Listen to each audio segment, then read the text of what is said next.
GR. Swaminathan வந்து டிஎம்கேக்கு ஒரு தடையா இருக்காருன்னு நினைக்கிறாங்களா? இல்ல அவருடைய கேஸ்ட் சார்ந்து அதுதான் இவங்களுக்கு பிரச்சனையா? அதாவது வீரமணி பற்றி ஒரே ஒரு லைனில் சொல்லிடுறேன். அவர் எப்படி பொய் சொல்லுவார்ன்றது உதாரணம் 1967 அண்ணா ஜெயிச்சார். அவர் 69 தோத்துட்டார். 71 திருப்பி ஜெயிச்சாங்க.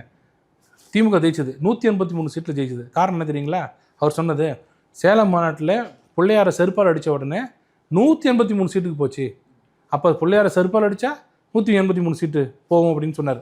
ஆக்சுவலாக அது உண்மை இல்லை. 67 ஜெயிச்சதுக்கு காரணம் எம்ஜிஆர். குண்டடிப்பட்டு எம்ஜிஆர் ஃபோட்டோ காமிச்சு தான் அண்ணா ஜெயிச்சார்னு அண்ணாவே சொல்லியிருக்காரு. 69 அண்ணா இறந்துட்டார். கருணாநிதி தான் இப்போ சிஎம். அப்போ எம்ஜிஆர்கிட்ட போய் சொல்லி நீங்கள் தான் காப்பாற்றணும்னு அண்ணா இறந்த ஒரு அனுதாபம் எம்ஜிஆர் தலைகள் ஊருக்கு போனார். ஏன்னா அப்போ குண்டடிப்பட்டு இருந்தார், போக முடியல. 2வது 183 சீட்டு வந்ததுக்கு காரணம் எம்ஜிஆர். என்ன அழகாக அந்த எம்ஜிஆர் மறைக்கிறதுக்கு நாத்திகத்தினால தான் 183 சீட்டுன்னார். நான் தான் கேட்டேன், பல பேட்டியில் சொன்னேன். சரி, நீங்கள் தைரியமுள்ள ஆளாக இருந்தா நாளை காலையில் திமுகவுக்கு போங்க, ஸ்டாலின் நீங்கள் சொல்கிறதான் கேட்பார். வர 2026 நடு ரோட்டில் பிள்ளையார செருப்பு அடிங்க, 183 சீட்டு வாங்கிடுங்கன்னு. அதான் அர்த்தம்.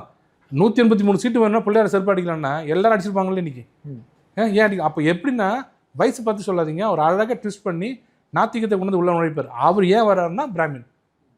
ஜிஆர்எஸ்க்கும் வீரமணிக்கு என்ன சொத்தகிறாரா? பிராமின் ஒரே காரணத்துக்காக வர்றாரு.